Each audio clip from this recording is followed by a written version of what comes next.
If there's something we can agree on, it's that Final Fantasy's greatest treasures are always hidden from the naked eye. Across the whole series, there's plenty of items, weapons and encounters to titillate the discerning gamer, whether they make us work for the pleasure or they're spread out waiting, and in many cases, the most important thing to remember is to look but not touch. So whether you're anal about collecting everything on the first go, or whether you like to let loose and go with the flow, here's 7 of what we think are the best chests in Final Fantasy.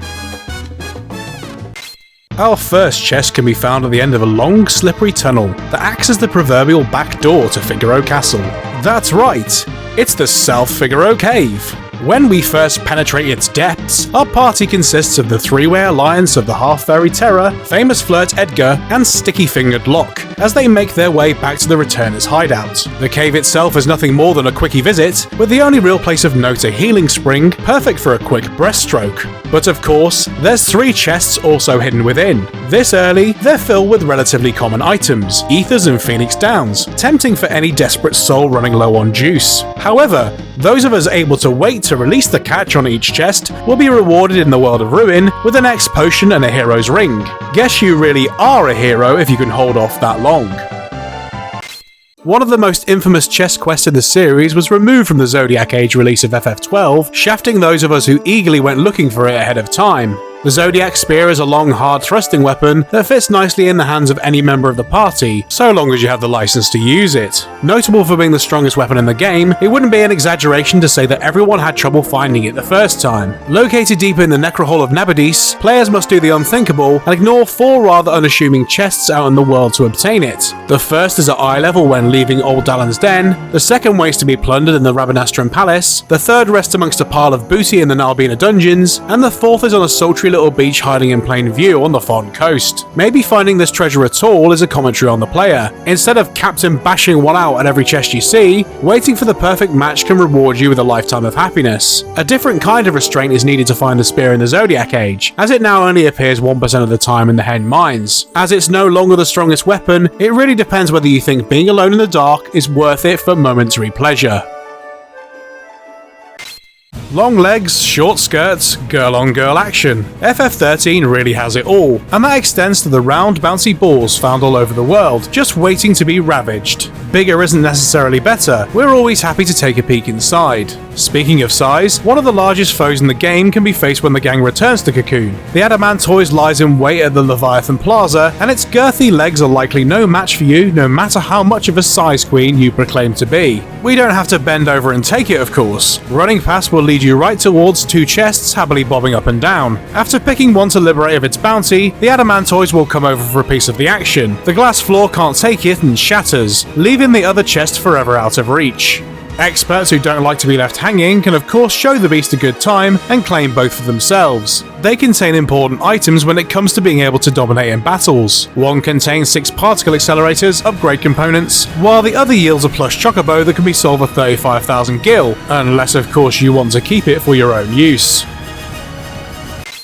Our next entry is unique, a gaping hole of a chest with nothing but cobwebs inside. At least we hope it's cobwebs. Opening this rather obvious booby trap reveals no valuables, but when trying to leave the room we have the luck to run into a tall, dark, handsome stranger. Oh no, it's just Gilgamesh. He's been waiting for the chance to pound us silly since our last encounter left him unsatisfied and soaking wet, and we're only too happy to oblige, especially since we can get our sticky fingers on his helmet in this fight. Foregoing this chest means you won't see our irresistible itinerant in the interdimensional rift, where his quest comes to a climax. Just don't forget to bring a blue mage with you to the castle to learn the art of flashing.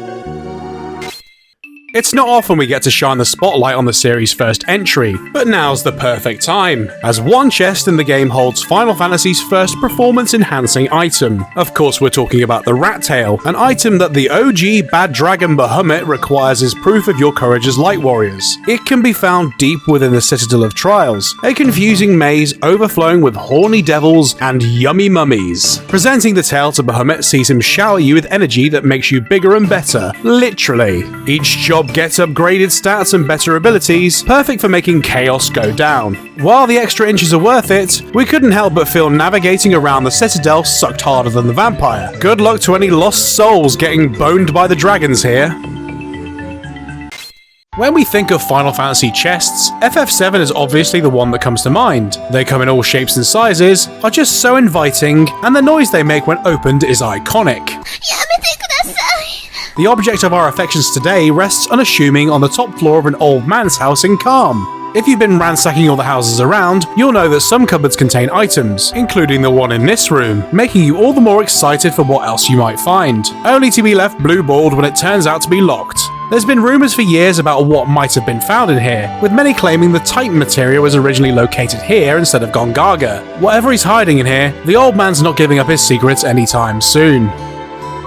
You'd be forgiven for thinking that Final Fantasy IX doesn't have any decent chests, but it's not entirely lacking. Our first proper rest stop is Dali, a tiny village we must brave thrashing tentacles and frosty knickers to get to. A tranquil settlement without much going on. One of the first things we notice, other than the innkeeper's pussy, is that there's practically no adults anywhere. It's all too easy to imagine they're just resting after a night of Beastie Boys Back Bacchanalia. Just look at the mayor's son. He's clearly hanging. We only get a single window of opportunity to sneak in though. During Disc 3's card tournament, the mayor turns the windmill off and leaves his son all alone. What a responsible parent. Letting us sneak in and grab the mayor's key, which lets us go in and out of his back door to find his hidden treasure. While we're here, the windmill's waiting to be serviced, so we can waltz in and pick up the previously inaccessible Katusha, the only one, outside of Chocobo Hot and Cold, that can be found instead of synthesized. Only the women of the party can use it, and it lets them get hotter even quicker.